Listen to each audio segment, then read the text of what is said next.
Carton. LFM, l'invité de Julie Marty. Le dessin de presse est à l'honneur ce matin, Julie. On en parle avec Stanislas Burki. Bonjour. Bonjour. Vous êtes le fils de Raymond Burki, grand dessinateur de presse qui a notamment croqué et dessiné l'actualité pendant plus de 38 ans dans le 24 heures. Vous avez lancé il y a plus de 3 ans la Fondation du Trait et avec le prix Burki. C'est donc la 3e édition de ce prix. Quel est le but ?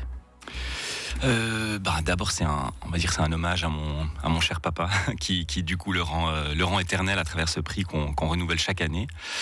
Mais c'est aussi et surtout pour défendre le dessin de presse, pour encourager les nouvelles générations à réagir sur l'actualité, sur le monde, prendre leur crayon, leur stylo et puis avec humour donner leurs opinions, on va dire. Cette année, vous invitez les participants à explorer le thème du carton rouge. Pourquoi cette thématique ? Carton rouge parce que 2024, c'est une année sportive.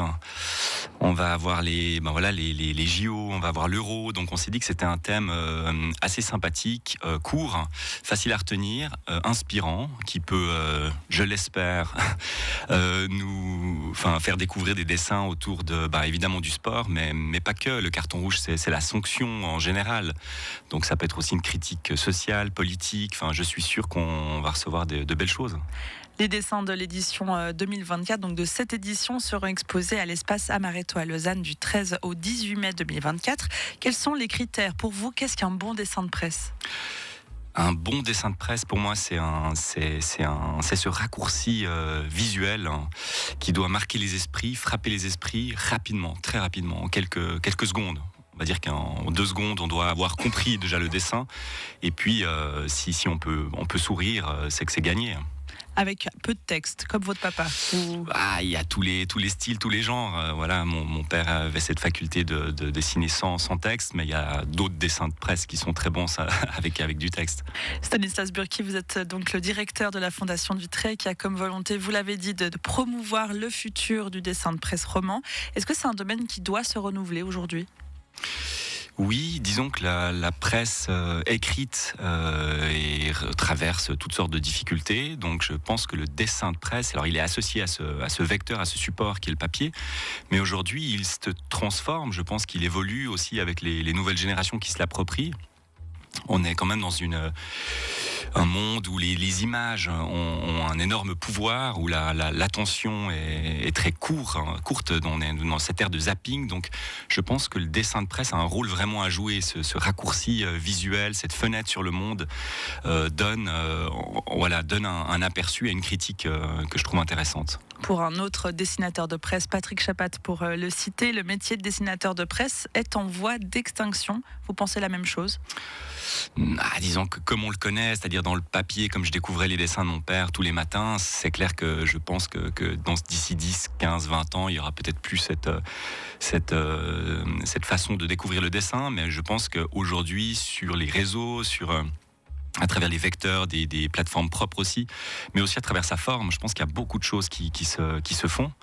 Comme je disais, se diversifie. C'est un métier, c'est une évolution, c'est une profession qui se diversifie, qui évolue. Et puis c'est normal que les nouvelles générations se l'approprient, mais continuent à critiquer ou à émettre un commentaire sur le monde qu'ils vivent. Pour revenir sur l'actualité, ou en tout cas les actions de votre fondation, vous avez organisé la première grande rétrospective à l'Espace Arlot à Lausanne il y a un peu plus de 2 ans maintenant. Près de 500 dessins, documents étaient à découvrir à ce moment-là.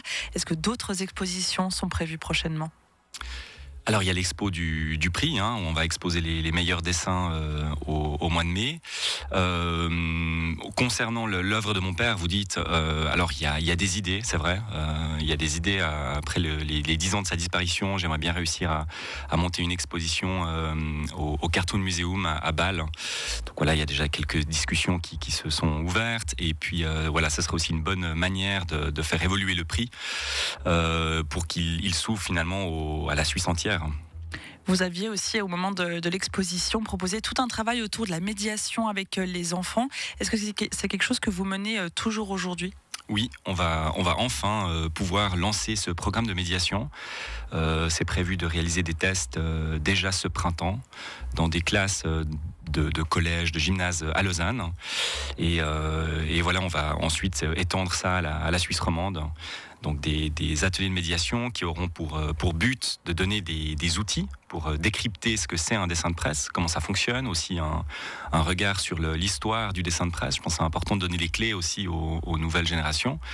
Et puis encourager toujours un peu dans l'esprit du prix, c'est-à-dire d'encourager les jeunes à développer leurs propres opinions aussi, parce qu'aujourd'hui on est une forte influence sur les réseaux, les réseaux sociaux particulièrement, et je trouve ça aussi important d'avoir d'encourager en fait ce public-là à donner leur propre avis, à développer leur propre critique.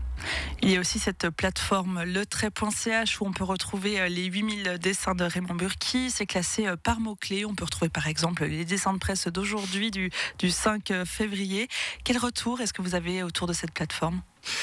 On est vraiment content parce que c'est une plateforme qui est vraiment innovante. On a construit ça avec une start-up de l'EPFL et basée sur des algorithmes d'intelligence artificielle. Et elle permet vraiment de naviguer dans cette œuvre hyper facilement par mots-clés, mais les mots-clés en amènent d'autres. C'est-à-dire, si vous tapez le nom d'une personnalité, vous allez avoir de la suggestion automatique d'autres dessins qui sont liés au dessin que vous allez sélectionner. Et voilà, on a aussi ce projet d'ouvrir cette plateforme à d'autres dessinateurs, d'autres dessins. D'ailleurs, on va accueillir les dessins des lauréats et du prix finalement. Et on est déjà en discussion avec d'autres dessinateurs pour accueillir d'autres fonds, que ça devienne une plateforme ouverte de dessin de presse. Toutes les informations sur le prix Burki sur le site fondationdutrait.ch. Et si vous voulez vous balader, redécouvrir l'œuvre de Raymond Burki, il y a donc cette adresse, letrait.ch.